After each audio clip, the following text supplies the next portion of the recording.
Welcome back to another episode of Bucket List Living with Brad Norwood. I'm your host, Brad Norwood.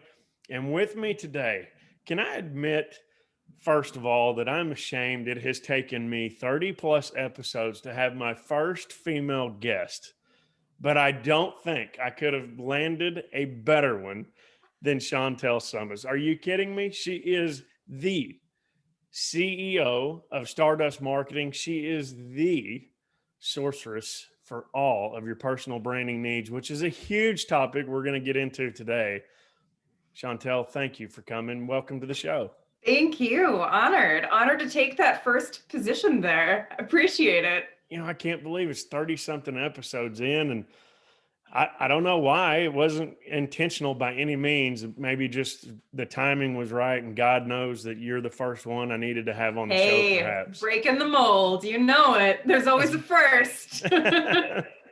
So, Chantel, we've been connected on LinkedIn for a while, but really forged a connection a few weeks ago, almost a month or so ago, when I was posting about my past and former life, if you will, as an educator in a juvenile detention center. And you made a little comment that you might have had some history in that realm, maybe on the other side of the bars, I think is what you had said. But as we do in Bucket List Living, we want to know your story. So would you mind just starting out with your story for us? Oh, for sure. So I am from the Midwest, bubbly and blessed. That's my phrase. Grew up with a very loving family that protected me from everything. But unfortunately, there's areas outside of their umbrella of protection that you can't protect your children from. So when I was very, very young, I went through a very traumatic incident that really triggered severe mental illness. I was sexually assaulted and raped at a public mall when I was 10 and kept it hidden from my parents. I was on my way to go to the bathroom and during Christmas shopping and was gone for quite some time and met up, when your kid goes to find somebody that works there and calls over the speaker that your kid is looking for you, Mrs. Getz. And I had this big heavy coat of shame that I wore for so many years and in silence. And I ended up telling one of my friends, and then they told the entire school. And it kept me in this spot of shame and sadness and insecurity and anger. And that anger continued to fume. It created this fire in my soul that made me a bully. It made me so angry that I had anger issues, and I had to go to classes for anger management. And one time I had punched a glass door and shattered it at our house. And I was a teenager filled with hormones, but I also had these secrets inside that I felt like I deserved all of the trauma. I deserved to be assaulted. And then in high school, boys, they say boys will be boys, but that narrative is changing. And you have to, I really had to untrain myself to think that, no, I didn't ask for this stuff, this trauma. I didn't ask for people to be this way towards me. And I really had to shake it through. So my toxic behavior as a child definitely put my parents in a rough situation. I don't know how they did what they did and held on to me for so long, because I have three older brothers and they're all great kids. I mean, I was definitely the failure of the family, and have had those situations where there was nothing they could do anymore. So where do you go, right? You call your local law enforcement to teach your child a lesson. And it really wasn't until I graduated, barely, went to college, met my husband, who was in a motorcycle club of all places, because why not really piss mom and dad off? But he's the love of my life, and he helped me see that you are worth happiness, you are worth joy.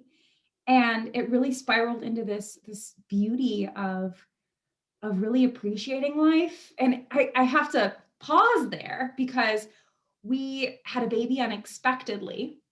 And he ended up leaving the motorcycle club because it's not a healthy place for a family. And I got really sick. I lost my vision slowly and I was unemployed. So the stress started to eat away at my immune system. And I lost my vision more and more and more. And in the US, if you don't have a job, you don't have health insurance. So I was trying really hard to just, pray it out with some essential oils and some other stuff, some vitamins. But it came down to a diagnosis of MS, and I lost everything. My ability to hear, walk, see, smell, taste, everything. I was basically a vegetable. And it was the most perspective shifting thing that I could ever imagine. And it was the biggest blessing that I've ever had, because from then on, I vowed never to take for granted my life. And could be in the jerk, the jerk that grew up being sassy and damaged, and really go through the healing and grieving process. Yeah. And unfortunately, the circumstances that it took to realize that is what takes so many people. But congratulations to you for finally being able to bring that to the surface and express that. Talk about how important that is, not only for women to do, because I know more women are assaulted sexually than men, but also for men, for anybody that has been in that situation, to be able to speak up about it. Yeah, it hiding things for so long and not knowing who I was really funneled into just mental illness, a cluster, a chaos in my mind. And I didn't realize that opening up about it and talking about these things gave me strength that I really needed. So I encourage everybody to do it, regardless of shame. Being vulnerable is the ultimate strength. Yeah, that's awesome. That's awesome. And so that leads us kind of where you are today with the branding sorceress per se. Talk about, let's get into, and it's so big on LinkedIn right now, personal brand. But talk Mhm. about personal brand. First of all, how you help. And then I've got other questions I want to ask you about the importance of personal brand as well. Absolutely. So I actually fell into personal branding as an accident. I was always in marketing. So growing up, my parents had a business, and as soon as I could answer phones for their accounting firm, I was hired. I was earning my college education right then and there. And right, cheap help, right? Why not? Just make babies and then you have staff. And honestly, it was an amazing opportunity because my mom taught me the fun side of planning events, parties, and promotions. And I didn't realize you could make a living having fun like this in marketing, writing creative copywriting and telling stories. But when I was unemployed, and I should back up there. So I had a corporate job for 4 years, and it was great. It was a healthy career, but it was very toxic in the sense that it was all women, and those women were very insecure. So if they felt threatened by you, maybe getting a promotion over them, they would tear you apart in terms of Yeah. gossip and stuff like that, never inviting you out for drinks with the rest of the team. It was horrible. So I had accepted this role, my dream job, in this Google center in Madison, Wisconsin. And everything fell through last minute. And I could either beg for my job back from that toxic group of people, or, move on and just put my faith in the world and what would happen next. And I decided, you know what? I got that little taste of freedom and I couldn't let it go. It was like the most delicious thing ever. So I moved forward with it. But that's when I got sick. And that's when I lost so much. And I had to apply for jobs checking that disability box on the application process. It's similar to when you have to check the box to say, if you've ever been to prison or a convicted felon, or if you're a veteran. And every time I checked that box, I never got a call back. Yeah. So I had to be innovative and think, well, was I going to give up when I'm 25 years old? My life just started. My career just started. Should I just apply for disability now, or should I fight through this? And my dad is a former Vietnam veteran and doesn't believe in quitting. So I chose to keep fighting. Gotta make dad proud. And I found out that personal branding is about relationships. It's about building strong relationships to level up your life, whether that's building strong friendships, whether that's checking in with your family and being the go-to person to confide in. There's so many different ways you can apply a personal brand to life to be happier, to be more successful. So I decided to formulate my personal brand by taking my multiple sclerosis, which is what I have, and my vision impairment and my mobility difficulties, and make them a superhero or a strength. And that was, although I may not be able to see clearly, I have more attention to detail than ever before. You know, you can't have, I wake up in the morning and I look at the clouds in the sky, and the clouds are always different. And you can appreciate them with an attitude of gratitude that you can't train somebody to have. So those qualities are really what set me apart. And that's where I realized job offers coming in and these people thinking of me for these things. And I thought, wow, this is great. I need everybody to realize how important this is and how much opportunity is out there. When you embrace all of yourself, you don't feel ashamed and you don't need to hide anything. You can really just truly be you, and you know how and where to shine. It's bucket list living at its finest. I love it. Chantel, so Yes. you use what everybody hears as your disability, but I know you call it differently abled. And so talk about that in your platform on how you promote and are a an advocate for differently abled people.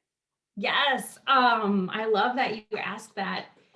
I hate the word disabled because words have so much power and hold and stigma and bias. And when I think about being disabled, and especially checking that box, people thought, oh, she's a liability. You know, we got to make sure she's going to make our health insurance rates go way up and all this other stuff. So when I say differently abled, it's because nobody's unable. You can figure out different ways to be able. And that's what I did with my brand development and design. People still trust me to design things and I can't see out of one eye. You know, there's these things that it's beautiful. This trust and likability is there because of those strengths.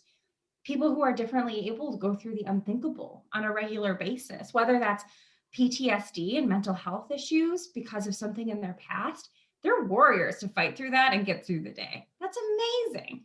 So everybody at the end of the day is differently abled, and it's using that perceived weakness and turning it into your strength. That is what personal branding is all about.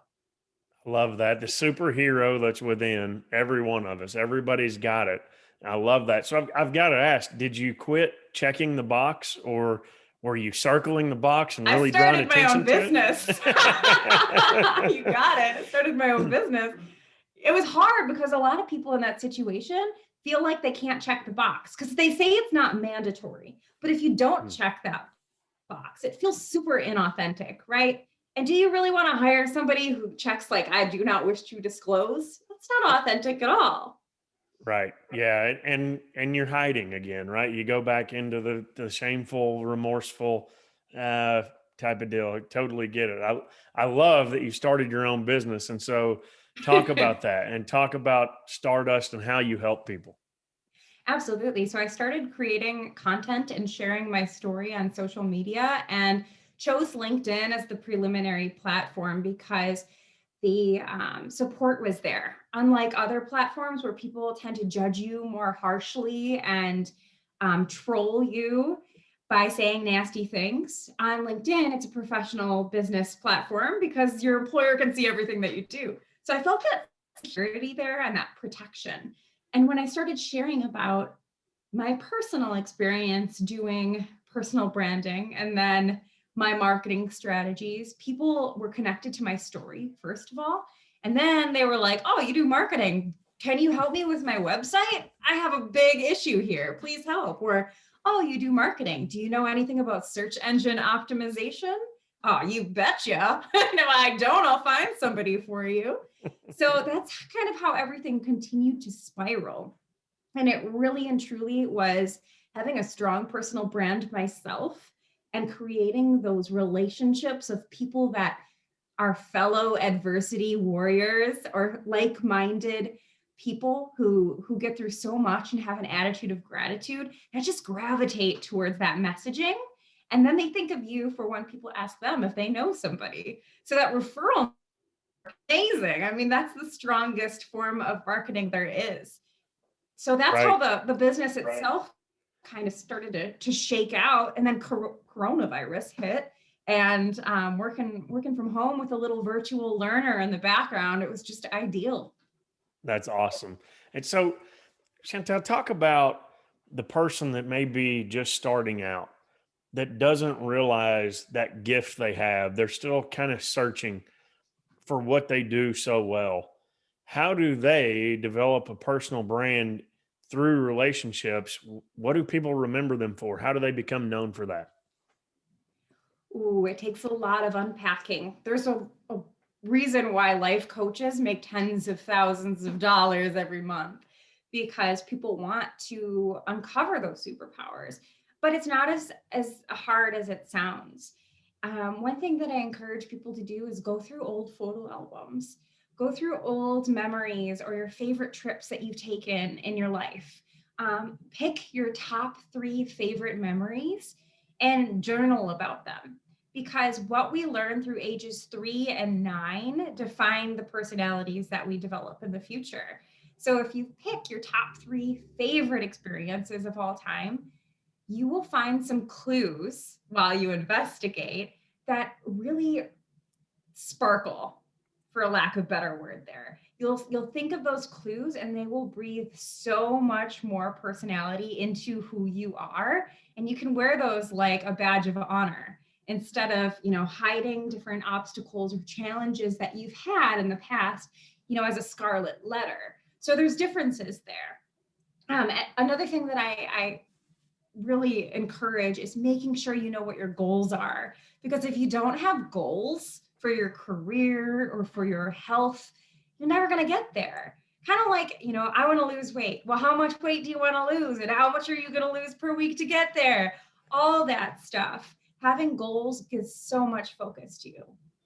We talk about that all the time in the bucket list life plan, that the bucket list really is just your everyday goals and your everyday plan that you're working through.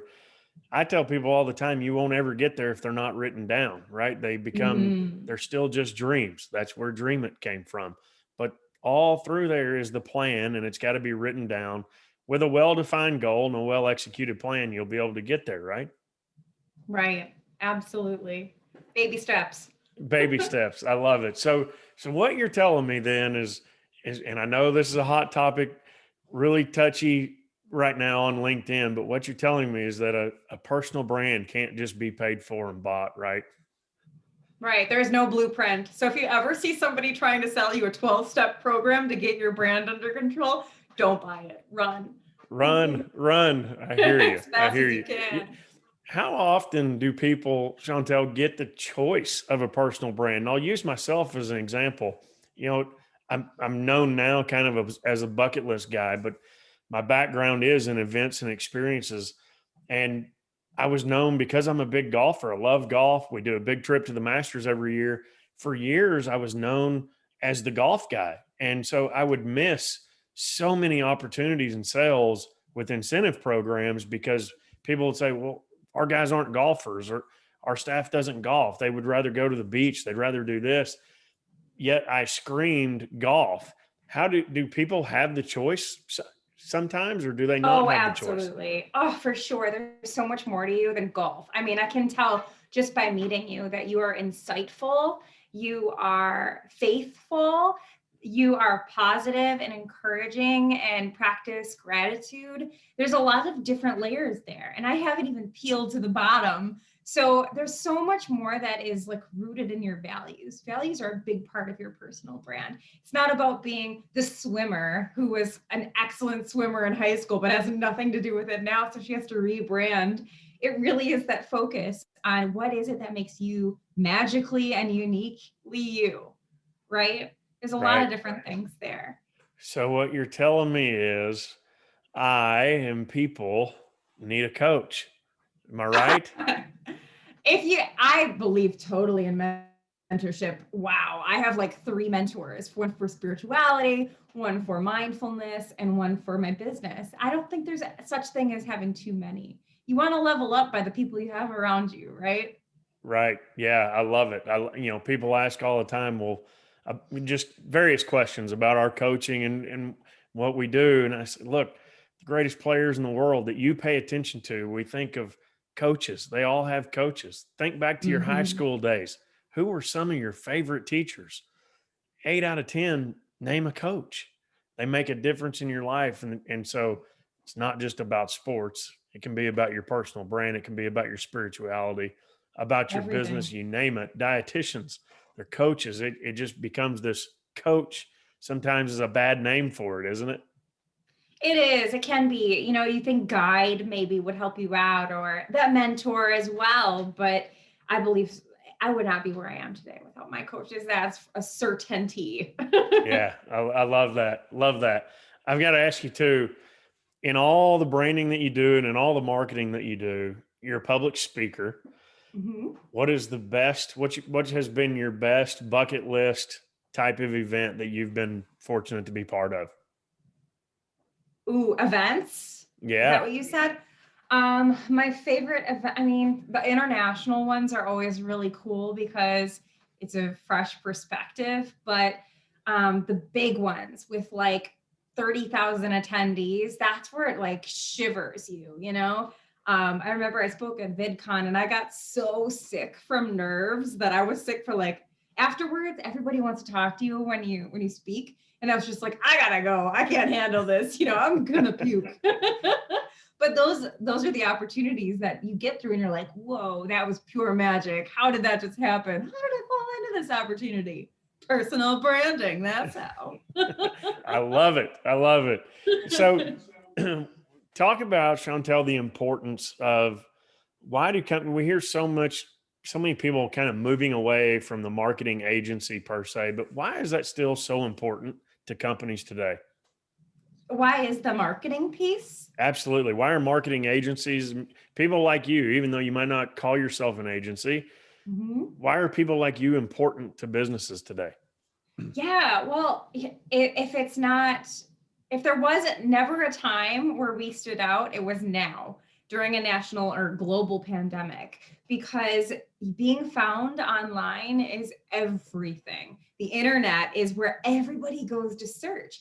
And if you're not popping up in Google or Yahoo or AOL or whatever search engine people are using these days, you're irrelevant. People aren't going to find you and they're not going to purchase you, your services, your solution, or your products. So that's why marketing is critical. Now, marketing, again, there's so many different kinds. You can't just say, oh, I need a marketing program. Well, hold the phone. Do you need brand awareness, lead generation, lead nurturing, customer retention? There's so many different levels of marketing to focus on.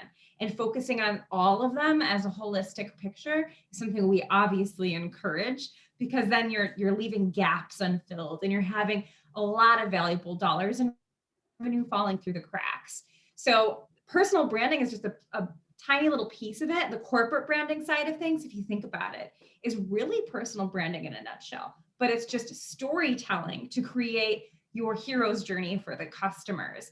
So the customer wants to be the hero. They want to be the one saving the day. And that's where that marketing effort comes in to make them the hero. And isn't it so important for everybody on the team to be part of that corporate branding through their own personal brand? Oh, totally. Connected to those values. Once again, it doesn't matter if it's personal or corporate, it's the same foundation. So how do you do it, Chantel? How many people are on your team? How do you manage every aspect of what goes into the branding and the marketing?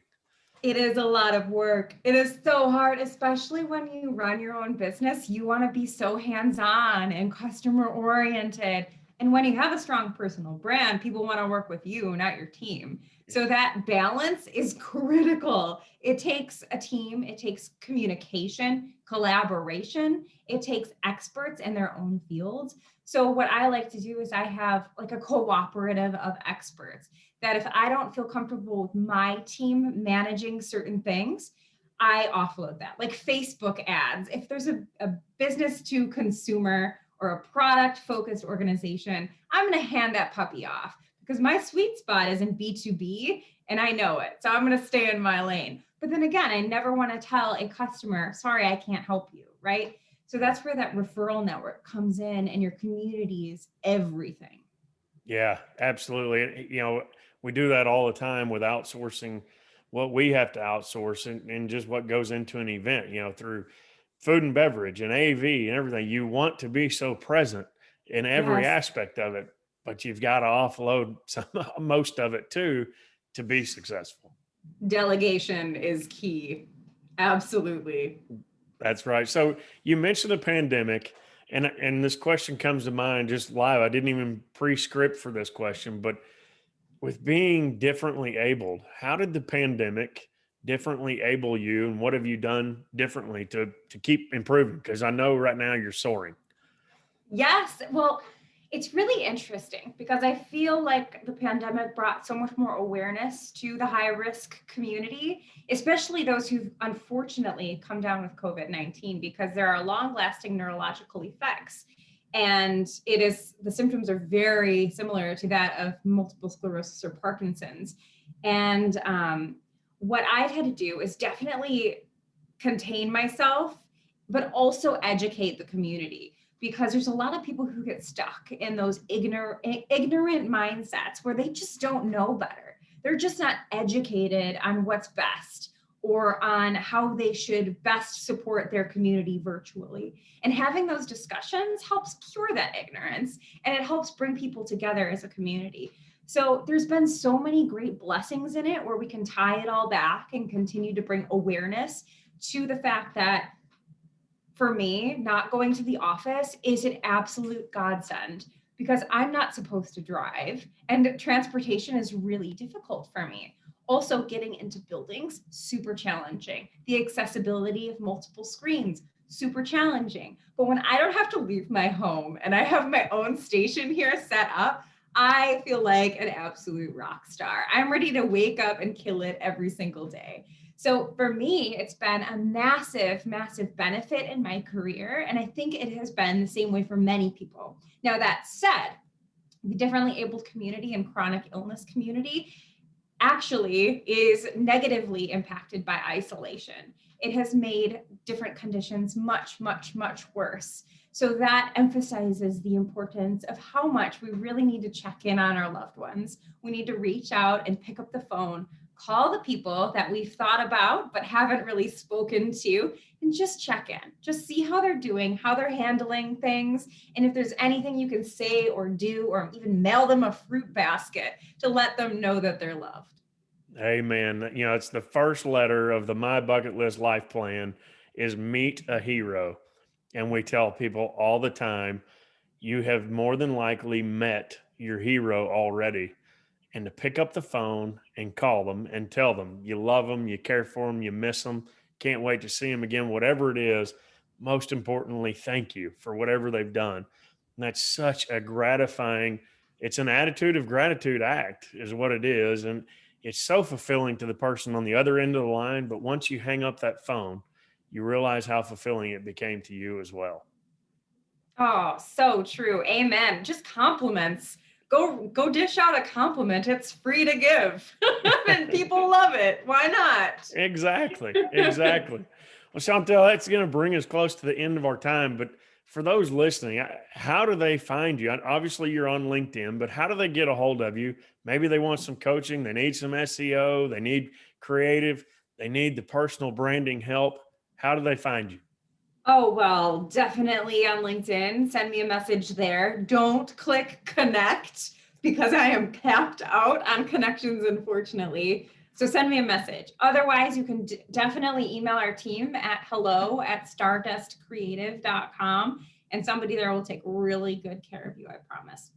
Awesome. She's on LinkedIn. We'll put it in the show notes. Chantel, thank you so Boom. much for your time today. It was a pleasure getting to talk with you. Thank you for letting me hit record on our very first conversation. Thank you so much for being the first female guest on Bucket List Woo-hoo. Living. Represent. Thank you. I have a question for you before we sign off. Can I ask Sure, it? absolutely. Okay. What makes you differently abled? I'm differently abled because I actually have a physical limitation with a left foot that I broke, shattered. I have basically a club foot, um, but I'm differently abled with my mindset. I just see things through a different perspective. I usually I grew up being kind of the class clown, if you will. Was always cutting up and being in trouble, and I just have the realization that life is too short to take any circumstance so serious. You And know it. so, to be able for somebody to be able to bring light to a situation, I try not to be offensive. Sometimes it might be, but I can bring light to a situation in a heartbeat. It makes me definitely differently abled for sure. That's beautiful. Well, And thank you for sharing. I love to create experiences around circumstances as well. That's what we do for a living. So it's great to talk to you and hear and kind of validate the personal brand that I've got as that bucket list experience guy, because I know I do what I love every day. I'm like you, get up and can't wait to go conquer the day and see who we get to help today.